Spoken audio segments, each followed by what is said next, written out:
अंदर आ जाइए, हमें आपका ही इंतज़ार था। हमें पता है कि आप ये वीडियो हमारी वेबसाइट या यूट्यूब चैनल पर देख रहे हैं, क्योंकि आप जानना चाहते हैं कि इस तरह के दस्तावेज़ को जल्द से जल्द और आसानी से अपोस्टिल कराने के सही कदम क्या हैं। तो तैयार हो जाइए और चलिए शुरू करते हैं। नमस्ते। अगर आप टेक्सास में अपनी कॉलेज डिग्री को जल्द अपोस्टिल कराना चाहते हैं, जिसे secretary of state non recordable मानते हैं, तो ये वीडियो आपके लिए है। इसकी लागत, इसमें लगने वाला समय और हमारे साथ टेक्सास अपोस्टिल ऑर्डर के लिए आपको किन सही कदमों का पालन करना होगा। पहली बात, टेक्सास सेक्रेटरी ऑफ स्टेट द्वारा नॉन रिकॉर्डेबल दस्तावेजों के रूप में वर्गीकृत पेपर जैसे कॉलेज डिग्री आप हमें ईमेल या फैक्स नहीं कर सकते हैं अपोस्टिल के लिए। एक अपवाद है जिस पर हम आगे चर्चा करेंगे। आपको हमें मेल करना होगा या हमारे ऑस्टिन टेक्सास मुख्यालय में मूल हस्ताक्षरित कॉलेज डिग्री देनी होगी। दूसरा, सभी नॉन रिकॉर्डेबल दस्तावेज टेक्सास नोटरी पब्लिक द्वारा उचित रूप से नोटरीकृत होने चाहिए। अन्य राज्य या देश के नोटरी मान्य नहीं है। आपको टेक्सास नोटरी ही उपयोग करनी होगी। स्कूल दस्तावेज साइन और नोटरी कराने के दो विकल्प हैं। पहला, स्कूल अधिकारी और नोटरी द्वारा। दूसरा, आपके और नोटरी द्वारा। तो आप स्कूल को पूरी तरह से छोड़ सकते हैं। तो देश और उस संस्था के आधार पर जो आपसे यह करने के लिए कह रही है, एक आसान तरीका है और एक कठिन तरीका है और एक तेज तरीका है और एक धीमा तरीका है और एक ज़्यादा आसान तरीका और एक ज़्यादा कठिन तरीका। ठीक है? तो पहला तरीका उन दस्तावेज़ों में से एक है, जो सबसे ज़्यादा खारिज होते हैं, अनुवादित दस्तावेज़ों के अलावा, क्योंकि स्कूल अधिकारी गलती कर देगा और नोटरी भी गलती कर देगा। और इसलिए ऐसा होता है और आप वहाँ नहीं होते। आमतौर पर आप नहीं होते, आप बस स्कूल से इसे करने के लिए कहते हैं और वे इसे बिगाड़ देते हैं। फिर वे दस्तावेज़ सीधे हमें भेजते हैं, ना कि आपको। अक्सर वे इसे सीधे हमारे ऑफ़िस भेजते हैं, पर रिजेक्ट होने पर हमें इसे आपको वापस भेजना पर डीडीएचता है। इससे आपको पूरी प्रक्रिया और पेमेंट दोबारा करनी पर डीडीएचती है, क्योंकि निर्देशों का पालन नहीं किया गया। आपको उन्हें ये निर्देश देने हैं, उन्हें नहीं पता होगा कि ये कैसे करना है। ठीक है? हम टेक्सास राज्य के प्रत्येक अलग-अलग कॉलेज के साथ मिलकर काम करते हैं, जो मेरे ख़्याल से लगभग 182 संस्थान हैं। और आप यहाँ पर मौजूद इन सभी चीज़ों को अपनी आँखों से साफ तौर पर देख सकते हैं। दरअसल ये यहाँ नीचे है, आप यहाँ सभी कॉलेजों को देख सकते हैं। हम टेक्सास राज्य के हर कॉलेज को सूचीबद्ध करते हैं, जिसमें पाक कला कॉलेज, धार्मिक, आप जानते हैं, उपदेश, पुरोहित वर्ग जैसी चीज़ें, पादरी, आप जानते हैं, मूल रूप से उस तरह के किसी भी कॉलेज शामिल हैं। वे सभी सूचीबद्ध हैं। मुझे लगता है कि वहाँ लगभग 180 कुछ कॉलेज हैं, जिन्हें टेक्सास राज्य में 4 साल के कॉलेज माना जाता है, जिसमें वास्तव में मुझे लगता है कि 2 साल के स्कूल, कम्युनिटी कॉलेज भी शामिल हैं।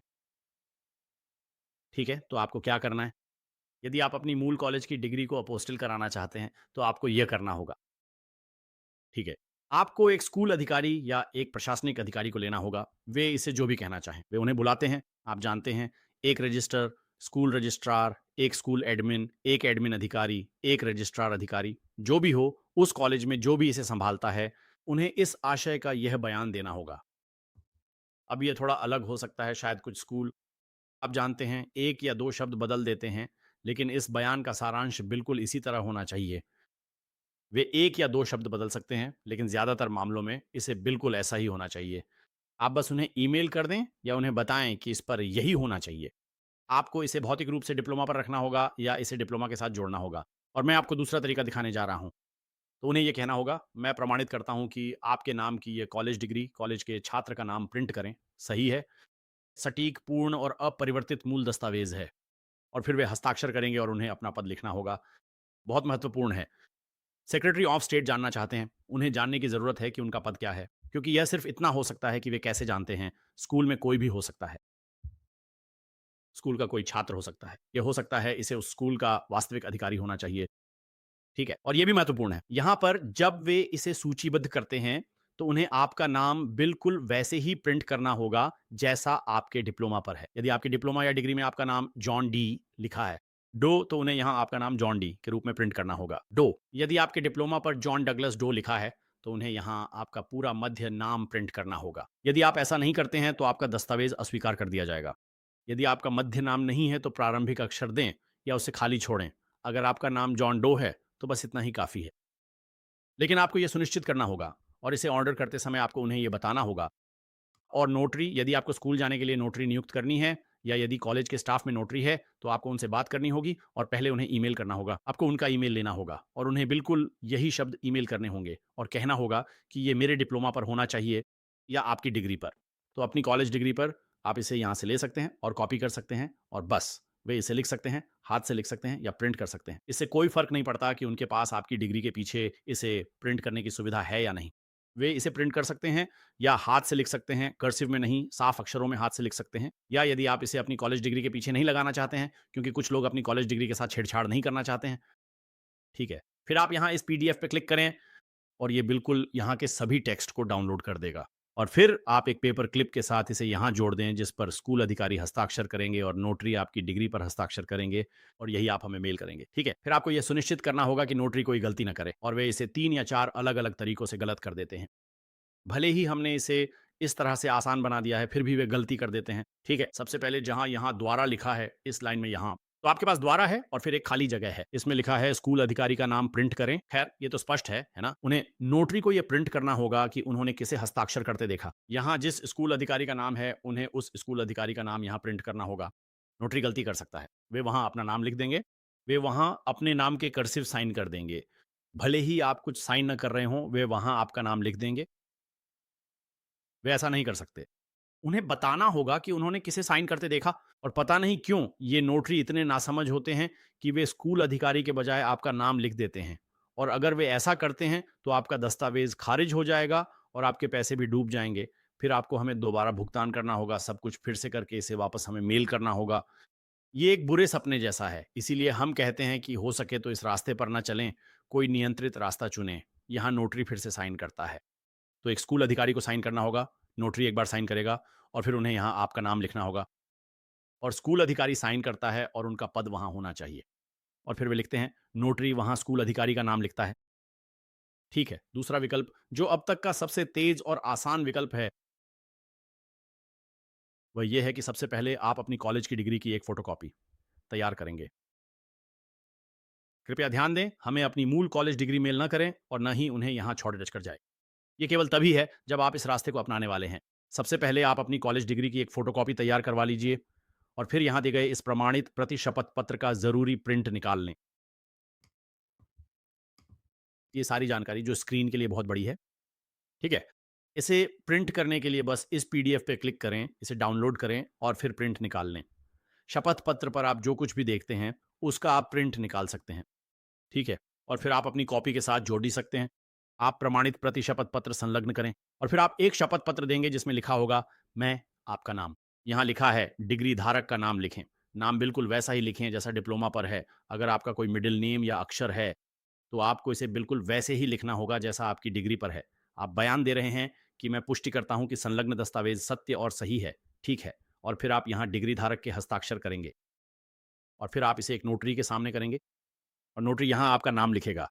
बहुत महत्वपूर्ण है। वे भी गलती करेंगे पिछले वाले जैसा। नोटरी गलती से अपना नाम लिख देगा। वे अपने हस्ताक्षर कर देंगे और आपसे भी वहाँ साइन करवाएँगे। सब गलत है। यहाँ उन्हें आपका नाम और डिग्री धारक का नाम लिखना है और फिर वे यहाँ साइन करते हैं।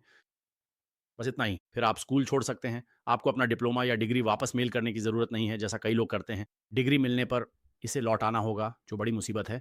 इसमें बहुत समय लगता है। ये मेल में खो सकता है, स्कूल इसे खो सकता है। बस ढेरों समस्याएँ हैं। और आप नहीं जानते कि नोटरी निर्देशों का पालन करेगा या नहीं, क्योंकि आप नोटरी के सामने नहीं हैं। तो फिर से इसीलिए हम सलाह देते हैं, यदि संभव हो तो इसे ऐसे ही करें, क्योंकि आपके शामिल होने से गलती होने की संभावना काफ़ी कम हो जाएगी। आप ज़ूम के ज़रिए टेक्सास ई-नोटरी का उपयोग कर सकते हैं, जिसे ऑनलाइन, वर्चुअल या रिमोट नोटरी भी कहते हैं, चाहे आप टेक्सास या संयुक्त राज्य अमेरिका में न हों।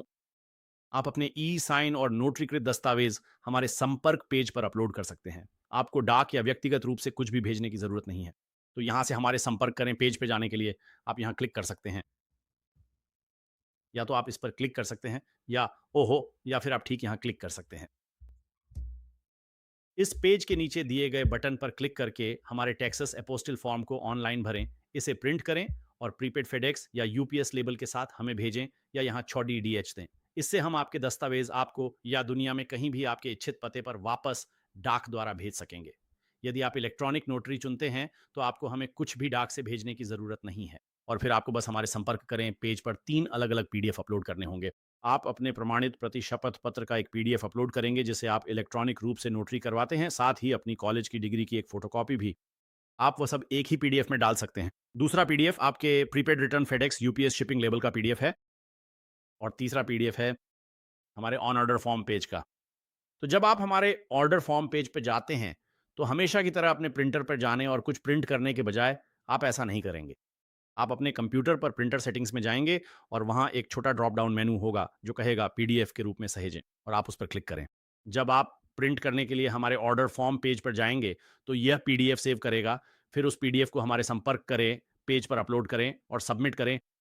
आपको कहीं ओडीडी बेचने की ज़रूरत नहीं, आपको कुछ भी छोड़ बेचने की ज़रूरत नहीं, आपको कहीं गाड़ी चलाने की ज़रूरत नहीं। आप इसे दुनिया में कहीं से भी कर सकते हैं, अपने अपार्टमेंट, घर या समुद्र तट से, जब तक आपके पास इंटरनेट कनेक्शन है और जब तक आपके पास एक वैध यूएस सरकारी पहचान पत्र जो अभी भी पूरी तरह से मान्य है क्योंकि इसे इलेक्ट्रॉनिक रूप से या किसी भी समय नोटरी करने के योग्य होने के लिए आपके पास यूडैस से सरकारी आईडी का एक वैध रूप होना चाहिए। वीजा या दूसरे देश के पासपोर्ट का उपयोग नहीं कर सकते। ये यूमोटेस सरकारी फोटो आईडी होनी चाहिए जिस पर आपके हस्ताक्षर होना अनिवार्य है। और इसमें लगभग 5 अलग-अलग विकल्प हैं और कोई भी नोटरी आपको ये बताने में सक्षम होगा। अगला चरण 2 है जो शिपिंग निर्देश है। ये चरण 2 है। मैं बताने जा रहा हूँ कि आप दस्तावेज़ कैसे भेजेंगे और हम दस्तावेज़ आपको वापस कैसे भेजेंगे। तो आने-जाने की शिपिंग प्रक्रिया और आपको शिपिंग लेबल कैसे तैयार करने हैं और आपको आगे क्या करना है, ये निर्भर करता है कि आप राज्य, संघीय या दूतावास स्तर के दस्तावेज एपोस्टिल करा रहे हैं या तीनों। यदि आप किसी गैर हेग देश जा रहे हैं, आपको दस्तावेज वैधीकरण या सत्यापन प्रक्रिया से गुजरना होगा।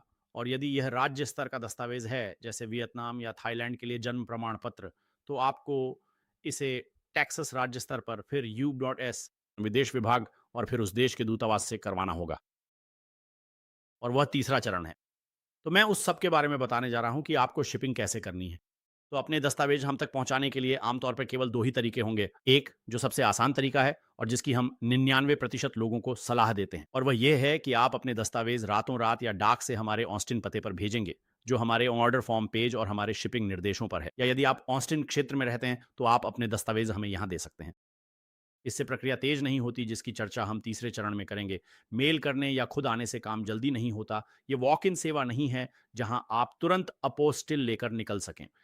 अपोस्टिल Texas secretary of state US में होते हैं। डीसी विदेश विभाग या विदेशी दूतावासों में हम डीसी ऑफिस में सभी वैधिकरण करते हैं। डीसी के सभी विदेशी दूतावासों में जहां दुनिया के 99% विदेशी दूतावास स्थित हैं। तो अब मैं आपको बताऊंगा कि आपको क्या करना है। तो अगर आप हमें अपने दस्तावेज मेल करने वाले हैं, तो कृपया डाकघर का उपयोग ना करें। यूनाइटेड स्टेट्स पोस्टल सर्विस का उपयोग ना करें। वे लगातार दस्तावेज खो देते हैं। वे हर साल बिना वजह अरबों डॉलर का नुकसान करते हैं। वे अक्षम हैं, वे अविश्वसनीय हैं। उनका उपयोग ना करें। हमें अपने दस्तावेज मेल ना करें या हमसे उन्हें वापस मेल ना करवाएं। क्योंकि आमतौर पर उनकी ट्रैकिंग बहुत खराब होती है। हम केवल फेडेक्स का उपयोग करने की सलाह देते हैं, लेकिन अगर आप फेडेक्स या यू.पीएस चाहते हैं या यदि आप यूरोप या दक्षिण अमेरिका या मध्य अमेरिका में हैं, तो वहाँ डीएचएल काफ़ी लोकप्रिय है। लेकिन फिर से सबसे भरोसेमंद और जिसकी हम सलाह देते हैं और हम हर दिन उनके साथ शिपिंग करते हैं और हम हज़ारों दस्तावेज़ भेजते हैं और 6 महाद्वीपों पर हमारे ग्राहक हैं, अंटार्कटिका अभी बाकी है, वो फेडेक्स है। वे अब तक के सबसे भरोसेमंद हैं। यदि आप चाहते हैं कि आपके दस्तावेज़ खराब ना हों या खोएँ नहीं, तो वे सबसे भरोसेमंद हैं और दस्तावेज़ों के लिए वे सबसे सस्ते भी हैं। यूएस में अब तक के और मैं आपको एक उदाहरण देता हूँ। हम ऑस्टिन टेक्सास से अपने डीलरसी कार्यालय में शिप करते हैं। तो टेक्सास के बीच से देश के उस पार जितनी दूर आप जा सकते हैं, अटलांटिक महासागर तक, वाशिंगटन, डीडॉसी तक हमारे डीसी कार्यालय में एक दस्तावेज़ को 2 दिन के फेडेक्स से भेजने में हमें $11, वास्तव में $10 और 95 सेंट लगते हैं। कार्यालय यदि हम U.PS का उपयोग करते हैं, तो उसी समय सीमा में ये $40 से अधिक है। यदि हम डाकघर का उपयोग करते हैं, तो ये $20 से अधिक है, लगभग $23, यानी 2 गुने से भी ज़्यादा। तो यदि आप दस्तावेज़ भेज रहे हैं, तो फेडेक्स U.P.S और डाकघर की तुलना में बहुत सस्ता है। यदि आप इसे रातों रात या 2 दिनों में तेजी से कर रहे हैं, तो ज़्यादातर लोगों को पता नहीं चलता। ये तभी होता है जब आप फेडेक्स वन विकल्प का उपयोग करते हैं। हमारे शिपिंग पेज का वीडियो यहाँ इसे विस्तार से समझाएगा। क्लिक करने के लिए यहाँ वे लिंक दिए गए हैं। ये एक लंबा करीब 15-20 मिनट का वीडियो होगा। इसमें वो जानकारी है जो फेडेक्स या यूपीडेस अपनी वेबसाइट पर भी नहीं बताते। हमारे पास स्क्रीनशॉट और एक वीडियो है जो स्क्रीनशॉट के माध्यम से बताता है कि आप दुनिया में कहीं से भी fedex.com या ups.com पर प्रीपेड रिटर्न शिपिंग लेबल कैसे बना सकते हैं। तो मुझे परवाह नहीं है कि आप दुनिया में कहाँ रहते हैं, आप ऑनलाइन जा सकते हैं और प्रीपेड शिपिंग लेबल बना सकते हैं और फिर आप उसे प्रिंट करके हमें मेल कर सकते हैं या आप उसे डाउनलोड करके उनके द्वारा दी गई पीडीएफ को ईमेल कर सकते हैं। ये केवल एक p.df है। आप हमें शिपिंग लेबल वर्ड जिफ या जेपेग में नहीं दे सकते। आपको वही मूल पीडीएफ दस्तावेज देना होगा जो यूपीएस और फेडेक्स आपको उपलब्ध कराते हैं। इन दिए गए लिंक्स पर क्लिक करने पर आपको वीडियो और स्क्रीनशॉट के माध्यम से पूरी तरह से विस्तार के साथ यह जानकारी प्राप्त होगी कि इसे कहीं भी कैसे करना है। और अंतर्राष्ट्रीय शिपिंग के लिए आपको कस्टम इनवॉइस या सीमा शुल्क कागजात तैयार करने की आवश्यकता पड़ती है। रसीद जो आपको बनानी होगी, आप इन पे क्लिक करें। ये फेडेक्स के लिए है और ये यूपीएस के लिए। और हमारे पास आपके लिए पहले से भरा हुआ एक टेम्पलेट है जिसे आपको बस पूरा भरना है और फिर अपना नाम और तारीख लिखकर हस्ताक्षर करें। बस इतना ही। यह तैयार है। देश के अनुसार उन्हें इसकी ज़रूरत नहीं होती, लेकिन सुरक्षा के लिए हम हमेशा इसे करने को कहते हैं, खासकर यदि आप दस्तावेज अमेरिका से अंतर्राष्ट्रीय स्तर पर भेज रहे हैं किसी दूसरे देश में। उदाहरण के लिए मेक्सिको को वास्तव में इसकी परवाह नहीं है, लेकिन आप इसे वैसे भी कर सकते हैं। उन्हें फेडेक्स की परवाह नहीं है। लेकिन दुनिया के अधिकांश अन्य देशों में सीमा शुल्क से गुजरने के लिए आपको यह सुनिश्चित करना होगा कि आपके पास वह हो। ठीक है? और फिर दूसरी बड़ी बात यह है कि आप शिपिंग लेबल पर हमारा नाम नहीं डाल सकते। मैं अपनी बात दोहराता हूं। जब हम इसे शिप कर रहे हो तो आप अपनी शिपिंग पर कहीं भी हमारा नाम, फोन नंबर, पता नहीं डाल सकते। वापस आपको, ये आपको की जाने वाली शिपिंग है। तो हमने आपके दस्तावेज को अपोस्टिल कर दिया है और अब आप इसे अपने पास या किसी कानूनी फर्म या किसी अन्य देश में वापस चाहते हैं, या किसी मित्र या परिवार या सहकर्मी या किसी कंपनी या सरकारी संस्था को, जहां भी आप चाहते हैं कि हम इसे भेजें। आप एक प्रीपेड शिपिंग लेबल बना रहे हैं। आप आयातक हैं और आप ही शिप करने वाले हैं। इसलिए आप इस पर हमारा नाम नहीं रख सकते, क्योंकि यदि यह सीमा शुल्क से गुजरता है तो हमें इसका बिल भेजा जाएगा और हमें इसके लिए सैकड़ों डॉलर का बिल मिलता है जो हमारा नहीं है। इसीलिए अगर आप उस पर हमारा नाम लिखते हैं तो हम आपके दस्तावेज वापस नहीं भेजेंगे। इसे अमेरिका में मेल किए जाने वाले एक लिफाफे की तरह समझें। आप रिटर्न सेंडर डालते हैं, जिसका अर्थ है कि यदि आप जिस पते पर इसे भेजते हैं वह गलत पता है, जहां डाकघर इसे वितरित नहीं कर सकता, वे उस मेल को आपको वापस कर देंगे। हम यही मांग रहे हैं। आप बस हमारा पता नहीं डाल सकते, कोई भी पता इस्तेमाल कर सकते हैं। इससे फ़र्क नहीं पड़ता कि वह क्या है। आप अपने मित्र, रिश्तेदार, सहकर्मी या किसी व्यवसाय का पता डाल दें, कोई बात नहीं। आप बस वहाँ हमारी जानकारी नहीं दे सकते, आप बस अपना डाल सकते हैं। लोग यही करते हैं। आप टू और फ्रॉम दोनों में अपना पता डाल सकते हैं।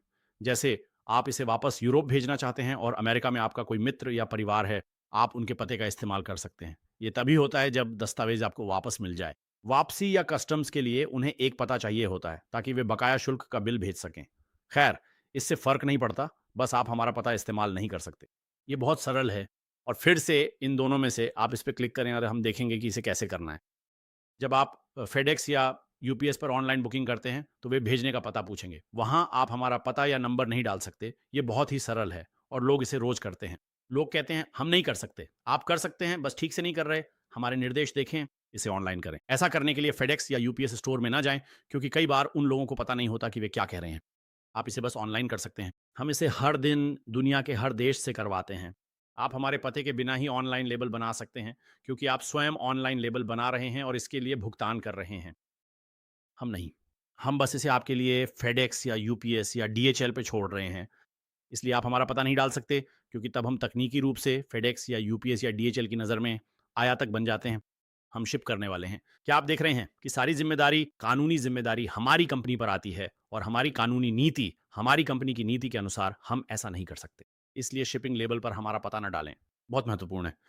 क्योंकि हम इसे 100% शिप नहीं करेंगे। हम इसे वापस शिप नहीं करेंगे। हम आपको सूचित करेंगे कि नया शिपिंग लेबल भेजना होगा। अंतर्राष्ट्रीय ऑर्डर के लिए उस पर हमारा पता और फ़ोन नंबर नहीं होना चाहिए। यदि यह अंतर्राष्ट्रीय स्तर पर जा रहा है, तो हम इसे वापस नहीं भेजेंगे। तो बहुत महत्वपूर्ण है। समय कम होने और दस्तावेज़ जल्दी चाहिए तो दिनों की देरी हो सकती है। आपके द्वारा हमें नया लेबल देने और हमारे आपसे संपर्क करने में कृपया इन निर्देशों का पालन करें और प्रीपेड शिपिंग लेबल पर अपना या हमारा नाम, पता या फ़ोन नंबर न डालें। शिपिंग के बारे में बस इतना ही है। ये फिर से बहुत सरल है। आप बस हमें फिर से दें। यदि आप हमें दस्तावेज़ देने जा रहे हैं, सुनिश्चित करें कि आप हमें भी दे सकते हैं। आप हमें प्रीपेड शिपिंग लेबल दे सकते हैं और हम उन्हें वापस शिप कर देंगे। आप उन्हें यहाँ छोड़ दें ताकि हम उन्हें आपके पास वापस मेल कर सकें। बहुत से लोग ऐसा भी करते हैं। तो आप ऑनलाइन जाएँ, शिपिंग लेबल बनाएँ। जब आप हमारे इन शानदार स्थानों पर दस्तावेज़ छोड़ते हैं, तो उसी दिन या अगले 1-2 दिनों में, जैसा हम तीसरे चरण में विस्तार से चर्चा करेंगे, सेक्रेटरी ऑफ स्टेट उन्हें जारी करने में समय लेते हैं, या संघीय सरकार या दूतावास को। फिर हम इसे आपको वापस शिप कर देंगे। तो बस इतना ही। धन्यवाद। ये तीसरा चरण है। मैं हमारे पास मौजूद वर्तमान कीमतों के बारे में बताने जा रहा हूँ। और यदि आप हमें ज़रूरी दस्तावेज़ देने जा रहे हैं और हमारा टर्न अराउंड समय जो आज 30 नवंबर की तारीख वर्ष 2025 तक है, या तो फिर ये कैसे होगा?